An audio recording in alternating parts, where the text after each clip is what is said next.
I want our home to look like our home and be cohesive and not just look like 3 households got together and threw all their shit together. So I'm going to keep making my house put happy chemicals in my brain. That's what I'm going to do because I deserve a space that makes me feel good.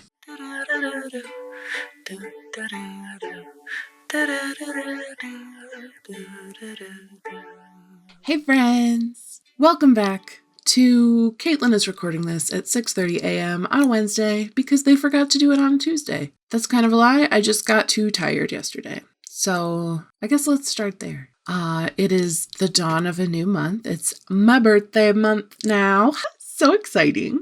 And I have now taken 3 full months off of basically anything in my business. The only thing I'm still doing is podcast, Patreon, kind of. I have been flaking on the Patreon and I'm so sorry, you guys. We've done a movie night and that was really fun, but I haven't been writing a lot there and that's frustrating me. But at the same time, I'm trying to not pressure myself to do stuff for the people who are supporting me on Patreon, because most of y'all, because you're my loyal viewers, right? So I know it's you. Hey, you, most of you, marked the little box that says I am interested in supporting the artist, more so than you are interested in getting exclusive content or other material things. And I appreciate that. But at the same time, I do want to hang out with you. I genuinely do. But then the thought of doing that hanging out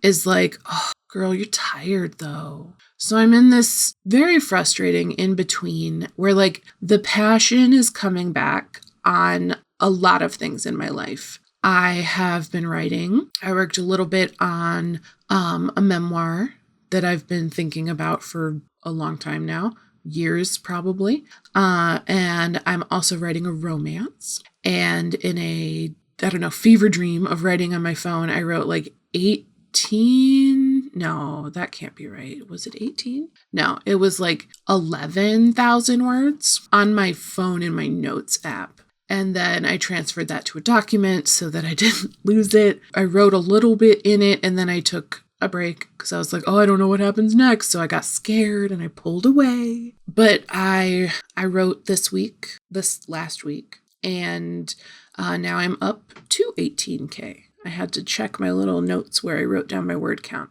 I wrote roughly 1,000 words this last time, just shy of 1,000. And it was nice. And I liked it. And my characters are deepening already because I'm okay, so I wrote the smutty parts because that was fun. And now I'm writing a plot around it and it's making it even better. And I love that. So good job, me. Maybe one day I will be pumping out Kindle Unlimited smuts and making a little bit of royalties under a pen name or something. And that's fun. So I've been thinking about that. I do have to finish a book before I can publish a book. So there's also that. Very frustrating. It's a shame they don't just jump out of your brain fully formed like Athena. But at the same time, where's the fun in that? At this point, that sounds like ChatGPT. If it did just jump out of your brain, it would be, I guess if it's coming from a brain, it's going to be better than ChatGPT because ChatGPT just barfs on you, just does shit. But this is not an episode where I bitch about ChatGPT. This is an episode where I catch you up on Caitlin's burnout journey and the life lessons that we all can take from one person slowing the fuck down and actually looking at what's going on around them. Because the interesting thing about my burnout is that I was moving too fast to notice it. I was constantly looking for the next thing to offer, the next phase of my business, this is how I will solve all of my problems. And that's not what I needed. There's a time when you need to buckle up and just commit and trust the process and keep doing the process. That is not what I was doing. I was wildly reaching for any process that I thought I could put my trust in, but the trust needs to come from me. I need to trust myself to follow a process. And it's hard to do that when you try something and if it's not working right away, you panic and think, well, this must not be the process that I'm supposed to trust. Like, it's literally right there on the tin, trust the process. And I wasn't. Nor was I fully doing any of these processes. I was like, I should be able to just do the parts I like and just do the parts that come easily to me. And then everything in my business will work out and be great because of the vibes. And vibes can do a lot for you. Vibes can grow an audience. Vibes can sell. But consistently over time, you're going to need probably to do some business planning, right? Also, I had the weirdest dream that my little nose studs, I have like little opal nose studs. I had a dream that they were like rings instead. And I was like, when did I do that? And so I'm very pleased to wake up to find that they are indeed still studs in my nose.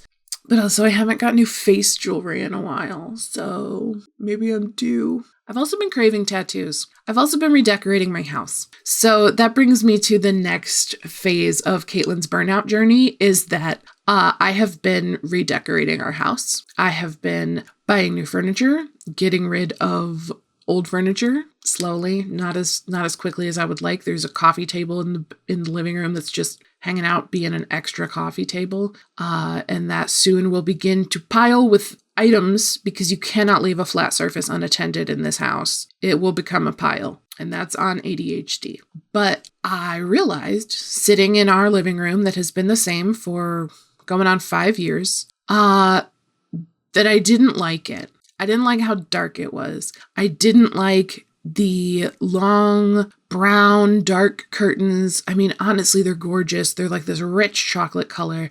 They are floor to ceiling. They're also covered in cat hair.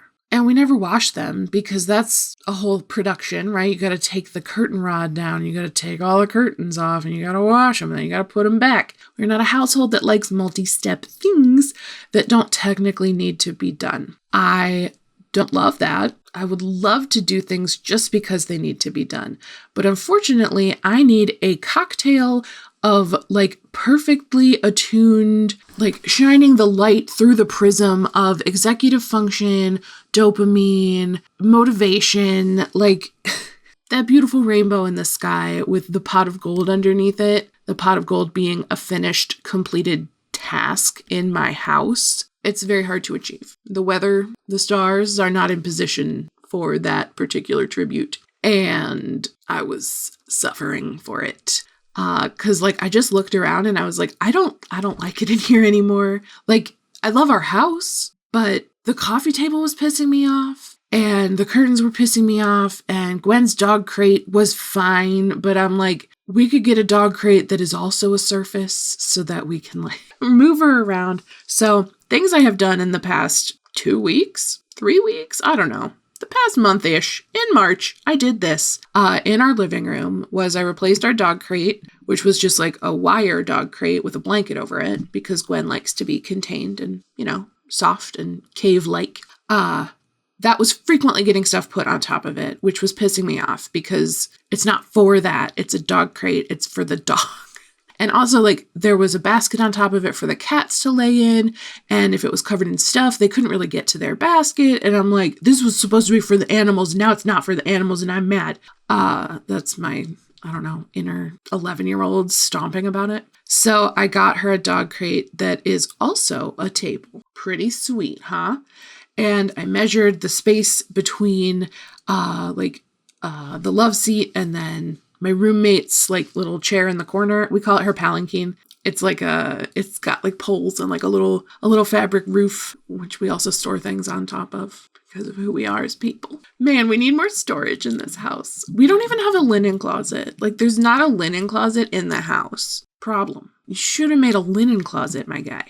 So got that new crate that has now replaced an end table that was between those two seats, and the end table went into the kitchen to await its fate. Oh, I've been like shopping on Wayfair for 1,000 years. Like when I'm bored, I just go scroll and I'm like, what kind of furniture would I like if I had all the money in the world and I didn't have to, I don't know, do nothing. And I was, for a minute, I almost got a Wayfair credit card because they were like 0% for blah, blah, blah, blah, blah. And they almost got me. But I talked to a friend who was like, what if instead of buying it all at once or forcing yourself to buy everything secondhand as cheap as you can, a dichotomy, a delicious black and white solution that I offered myself. This is Megan, of course. Megan, the very helpful friend of mine who routinely reminds me that my brain is making shit up.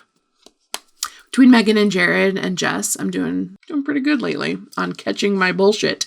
So option 1 being get a credit card and buy all the new furniture I want right now. Option 2 being absolutely not, don't do that. Buy everything in cash off Facebook Marketplace and get everything secondhand and be so frugal. And Megan was like, what if instead you out of every paycheck, let yourself get something? Maybe it's Marketplace.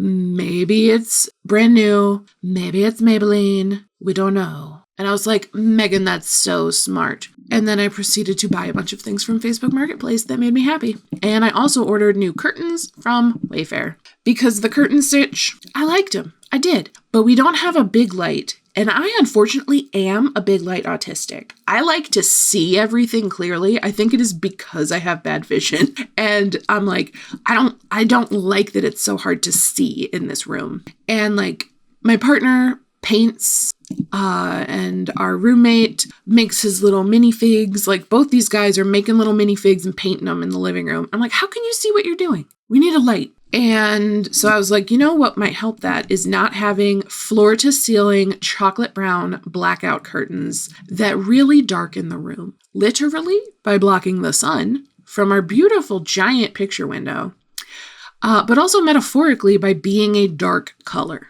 psychologically. The room was dark. And so I got these nice kind of teal bluey curtains and we have green walls. So I was a little bit worried. I was like, are these going to look okay together? I thought maybe I wanted green or yellow, but I showed these ones to my partner and he was like, those look good. Just get those. And I was like, you know what? I'm going to do it. So I did it and he helped me put them up because he's tall and he can reach things. And I smile every time I walk into that room now. It took a long time to get here. It took 15 minutes to get to the point that all this shit that I did, now it resulted in, now when I walk into our living room, I get this burst of happiness inside of me.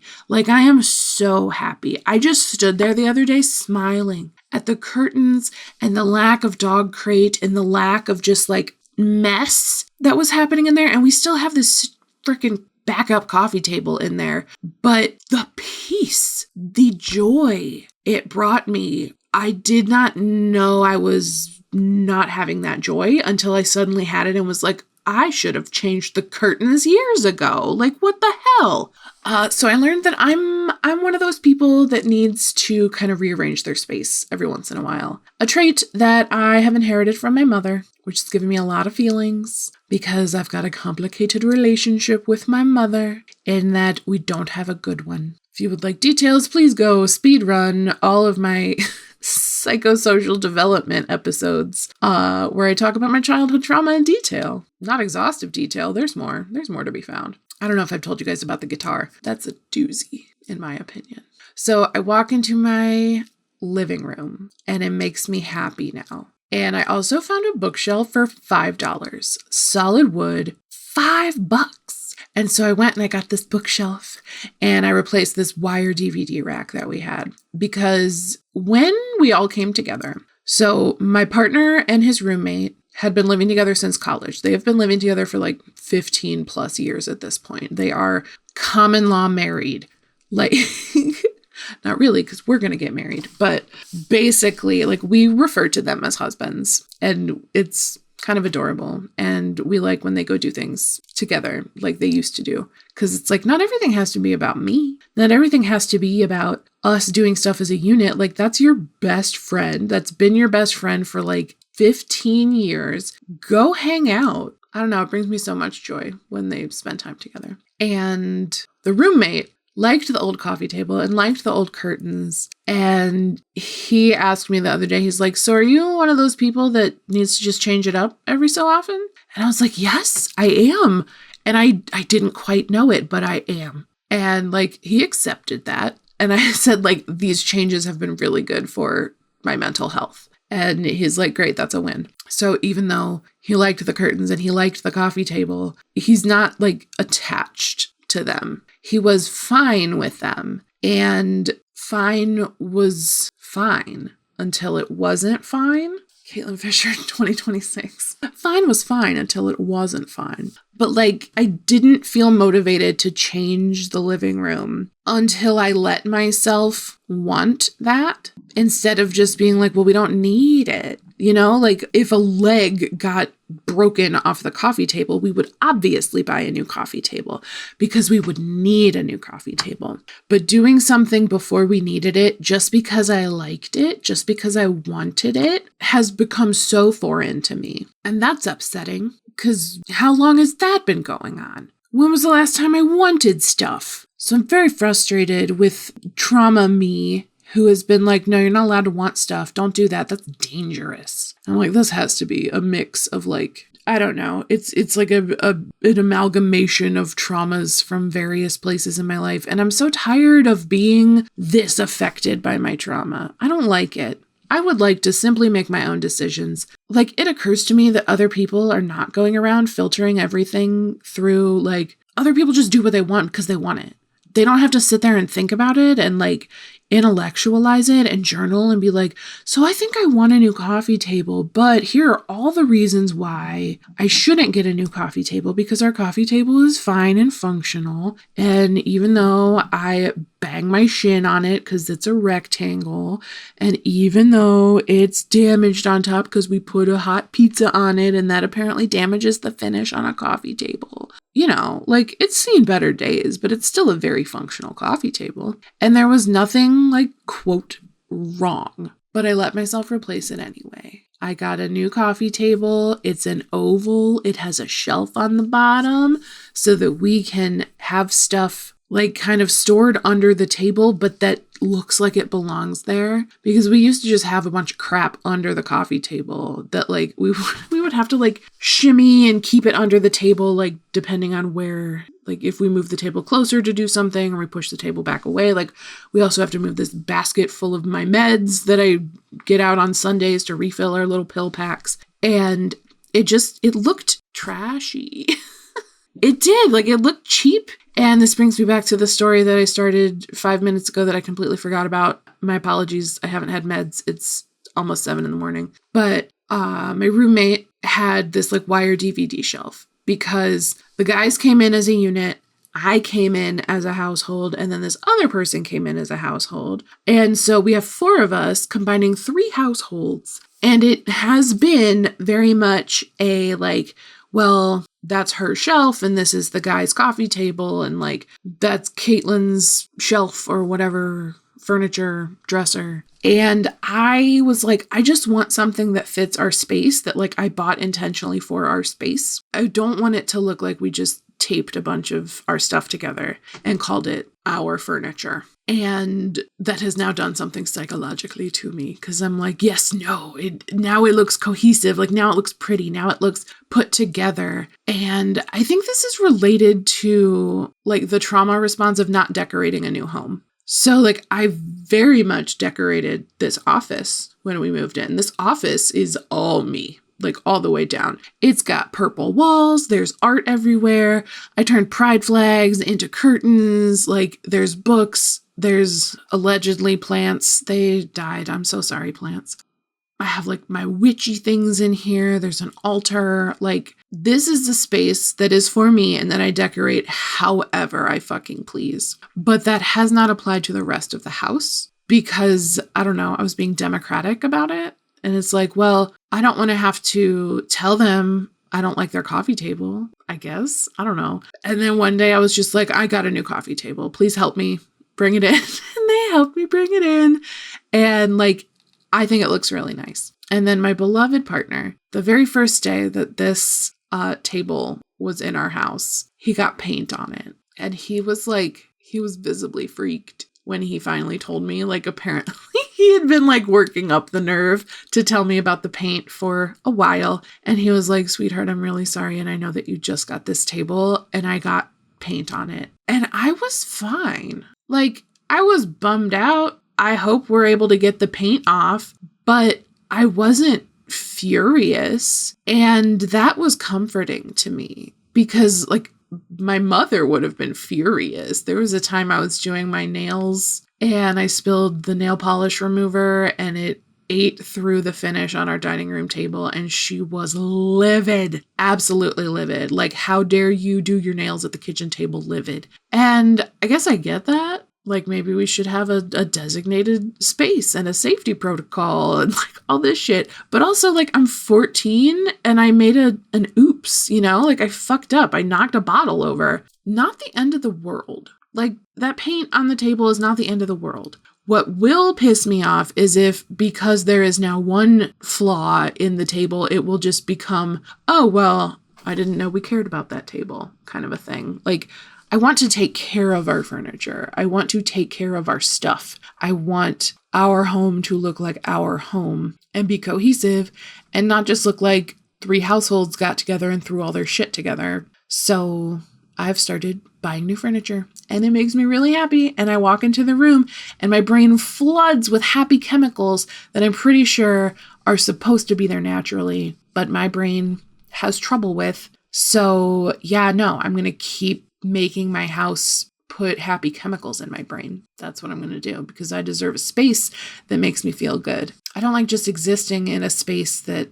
is neutral. Like, I deserve joy. I deserve joy in my house. So now I'm going to work on accepting that I deserve joy in my house. And I'll see you guys next week. Bye! They'll change your approach and tell you a joke to lighten your load and help you along or sing you a song. Do-do-do-do-do. Do-do-do-do. Do-do-do-do-do. Do-do-do-do.